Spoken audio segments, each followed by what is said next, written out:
everyone, welcome back to day 11 of 31 days of devotion. So today we're going to jump right into it. The title is Burning with the Spirit. It says, each and every day is to be treasured because each and every day is a day I have made. I want you to rejoice and be glad in it, even though at times you won't feel like it. Most days you will need to make a decision to rejoice, and then the feelings will follow. Don't wait to see how you feel. Arise each day with a determination to be filled with joy. If you stay focused on spiritual things, you'll keep your feelings from dictating the course of your life. Your mind will be ready to receive my wisdom, enabling you to make right decisions for your life. I work in extraordinary ways on ordinary days, so don't discount my ability to work miracles in surprising ways. Every day will not be filled to the full with feelings of happiness. There is a time for joy and a time for sorrow. In the darkness, light will come. Don't allow your present circumstances or your feelings to define your future. I can move suddenly and powerfully. Be confident in faith, knowing that everything you do and experience in life is sacred if done in my spirit. Believe that I am with you at all times. If you truly believe that, you will experience a life that is burning with the Spirit. Today's verse is Romans chapter 12, verses 11. It says, work hard and do not be lazy. Serve the Lord with a heart full of devotion. And before I get to my study Bible portion of it, I did want to share my devotion book. I had got it off of Amazon as well as my study Bible. So this is my devotion book. It's a year-round devotion book. I got it in the beginning of this year, I believe in probably the month of February. So I'm going to reread it for the following year so that anything that I didn't pick up, or if there were any days that I did miss, I want to make sure that I have it all in order. And I want to share my study Bible as well with you guys. So some of my cousins and I were doing our own Bible study, and my cousin put me onto this Bible. It's from Amazon as well. It's called Life Application Study Bible in the NIV version. It's on Amazon for about $30 to $40, but y'all, it's so worth it because the breakdown. So as you can see, so on the top we have the regular verses, and at the bottom of the page it breaks down certain verses. And honestly, this has been a game changer for me, especially in me growing with Christ and in my daily times in my word, because you're not just reading. And I have the summaries here, and if I want further explanations, I will go to like Google or something. We have like all the resources at our fingertips. So now I wanted to read Romans chapter 12 verses 10 through 13. It's a little lengthy, so bear with me. And it says, be devoted to one another in love. Honor one another above yourself. Never be lacking in zeal, but keep your spiritual fervor, serving the Lord. Be joyful in hope, patient in affliction, faithful in prayer. Share with the Lord's people who are in need. Practice hospitality. And in the bottom, the summary says, most of us have learned how to be courteous to others, how to speak kindly, avoid hurting other people's feelings, and appear to take an interest in them. We may even be skilled in pretending to feel compassion when we hear of others' needs, or to become indigent when we learn of injustice. But God calls us to genuine love that goes far beyond pretense and politeness. Genuine love requires concentration and effort.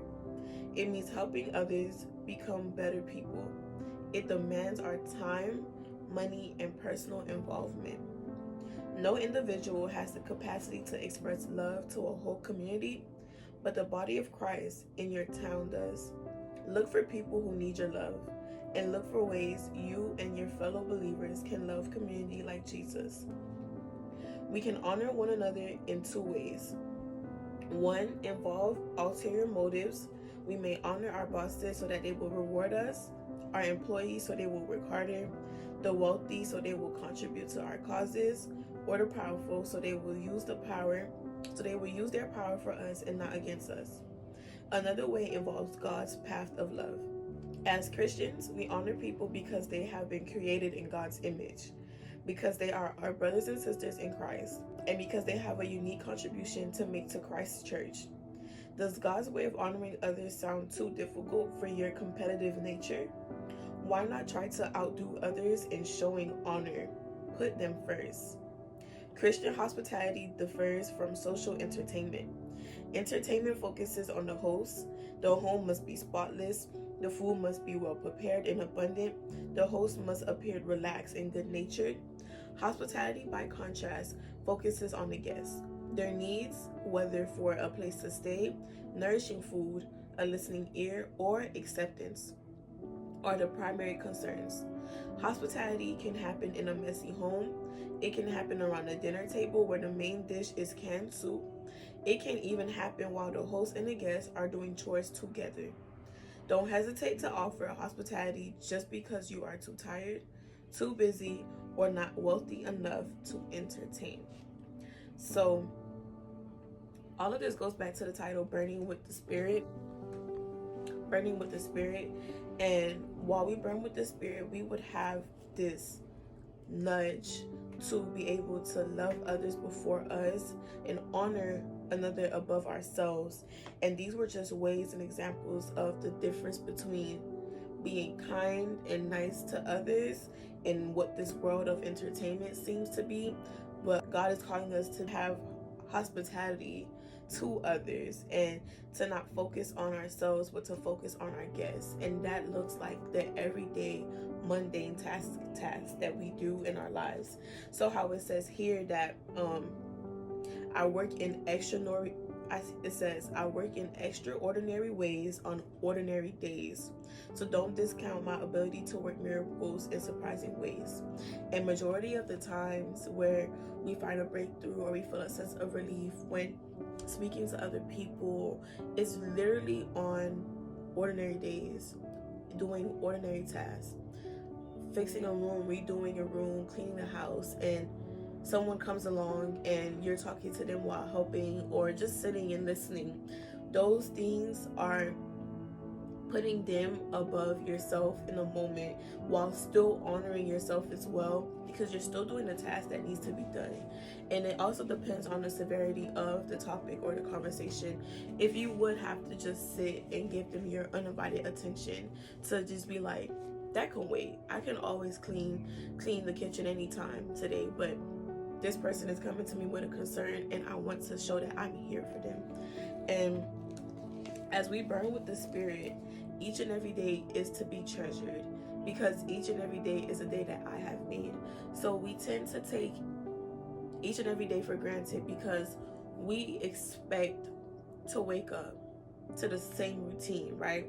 We expect to wake up with breath in our bodies, functioning arms, functioning legs, functioning lungs and organs. We take for granted the little things that people in hospital beds or people with amputated arms say that they wish they never took for granted, and they show up 10 times better than the people who, like me, take things for granted because they know what it's like to be without. They know what it's like to be in lack, and they say, never again will I take anything in my life for granted. And that is how we should show up every day, believing and trusting that God shows up in extraordinary ways, and it's not about us. And that even on ordinary days, we should show up, try to outdo people in doing the work of the Lord, trying to present ourselves as humble servants of God, burning with the Spirit and not looking to self, not waking up and deciding to see how we feel, but arising each day with a determination to be filled with joy. That is taking captive of your mind, renewing your mind, and saying, this is a day that the Lord has made. If God has woken me up today, there's purpose for today. There is joy for today. I don't care how I feel, but I will turn it to the Lord, lay it at his feet if it's not joy, and I will continue on these next 24 hours of the day, and I would choose joy, because we shouldn't waste the day. The next tomorrow is not granted. The next second is not guaranteed. So how would you live each and every moment showing up knowing that God is working in an extraordinary way for you and me? And it says to not allow your present circumstances or your feelings to be defined with your future. So it's not pushing aside the circumstances that are in front of you, but it's to not look to self and to look to God, and to show up the way that he's calling you to for yourself, which is by humbly laying it at his feet, talking to him throughout the day, and putting others and honoring them above yourself, which is also honoring and glorifying God.